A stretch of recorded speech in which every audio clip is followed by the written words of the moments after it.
Amersfoort, was ik onmiddellijk gefascineerd door het gegeven meander. Ik heb mij enerzijds laten inspireren door de meanderrivier eigenlijk, nabij het ziekenhuis.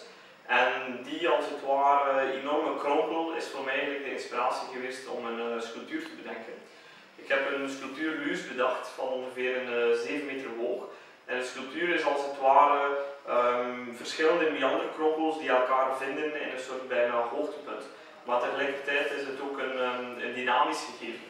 Het is heel belangrijk om bijvoorbeeld bij een medisch centrum een sculptuur te plaatsen die in mijn ogen niet bloederig aanvoelt of ons niet herinnert aan de zwaarmoedige kant van het leven, maar die bijna letterlijk als een soort bliksemschicht, een soort levensenergie uit het ziekenhuis in gaat instijgen. Het kleurgeel is voor mij dan ook enorm belangrijk. Het is voor mij als kunstenaar niet alleen mijn lievelingskleur. Het heeft ook een heel lange geschiedenis.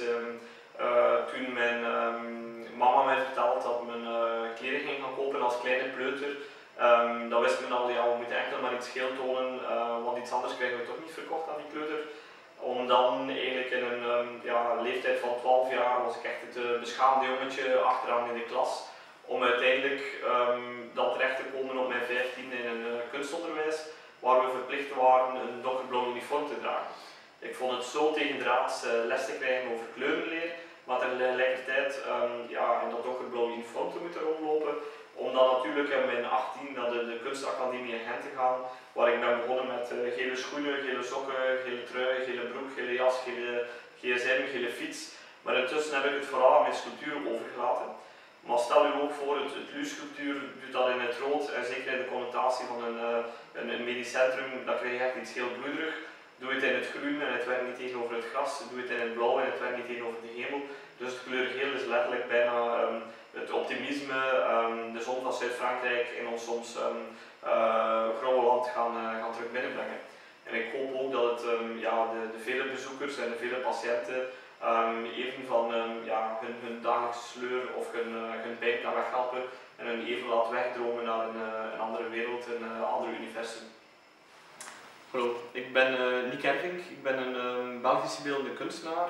En als mensen mij vragen wat ik doe, dan zeg ik meestal, ik maak objecten tussen architectuur en sculptuur, tussen virtueel en fysiek.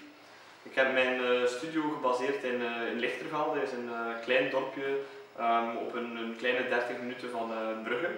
En hier heb ik eigenlijk samen met mijn team een atelier uitgebouwd waar ik eigenlijk vrij absurde, heel hoogstaande technische kunstwerken ga maken. De sculptuur Luus wordt eigenlijk digitaal getekend en wordt dan eigenlijk volledig met de hand manueel omgezet in polyuretaanschuim. Ik ga eigenlijk het sculptuur volledig gaan sculpteren in het typische isolatieschuim dat we eerder associëren met de woningbouw. En dat schuim wordt dan eigenlijk voorzien van een metalen skelet en bekleed met eigenlijk verschillende lagen polyester en glasmat, wat eigenlijk zorgt voor zijn extreme stevigheid. Op het einde wordt het werk eigenlijk in een blinkende bootlak gezet, waardoor dat eigenlijk zijn typische uitstraling krijgt en dat je bijna het gevoel hebt van een soort buitenaarsculptuur die als het ware waar geen menselijke hand aan te pas kwam, maar terzelfde tijd is het eigenlijk een enorm arbeidsintensief proces en is het eigenlijk telkens de limieten opzoeken van het technische hoogstaande. Ik ben zelf enorm geïnteresseerd geraakt in sculpturen met gaten erin. Het is vandaag heel evident dat we dagelijks objecten vastnemen waar openingen in zitten, maar eigenlijk is het idee van een opening nog een zeer jong idee. Voor 100 jaar geleden kunnen we eigenlijk in onze westerse cultuur bijna geen enkel voorbeeld opnoemen van beeldhouwers van objecten waar eigenlijk openingen in zaten. Het is eigenlijk de beeldhouwer Barbara Hepworth en Henry Moore die eigenlijk begonnen zijn met eigenlijk sculpturen met eigenlijk gaten in, met het idee van doorkijken. En ik zelf ben natuurlijk dankzij bijvoorbeeld technieken zoals 3D-printen erin geslaagd om eigenlijk veel complexer en veel verder te gaan beeldhouwen dan bijvoorbeeld een kunstenaar in die tijd. Beeldhouwers in het verleden waren vaak beperkt tot waar ze effectief met een menselijke hand konden sculpteren of tot waar dat ze met hun beitel in een blok hout kunnen. Terwijl dat nieuwe beeldhouwmethodes mij natuurlijk de vrijheid geven om veel verder te gaan dan waar mijn voorouders bij wijze van spreken konden gaan sculpteren. Tegelijkertijd heb ik natuurlijk enorm veel geleerd van nieuwe technieken zoals 3D-printen. Maar terzelfde tijd heb ik ook enorme kennis gehaald uit de 15e eeuw en de beeldhouwtechnieken die bijvoorbeeld een beeldhouwer als Michelangelo heeft uitgevonden. En je gaat natuurlijk als kunstenaar echt op zoek van, kijk, wat zijn methodes, wat zijn manieren om je werk te gaan maken, te gaan realiseren. En dat is het mooie hoe eigenlijk oud en nieuw in mijn werk altijd samenkomt. Ja, als u mij vraagt, een van de beelden waar ik het meest trots op ben, is bijvoorbeeld het sculptuur Agribord.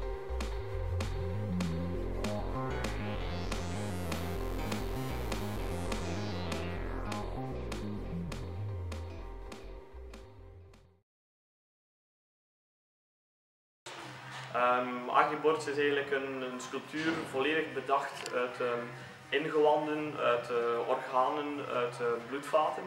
En ik heb eigenlijk dankzij de ontmoeting met professor De Lare van het UZ in Leuven, heb ik eigenlijk een sculptuur bedacht die volledig geïnspireerd is op deze organen.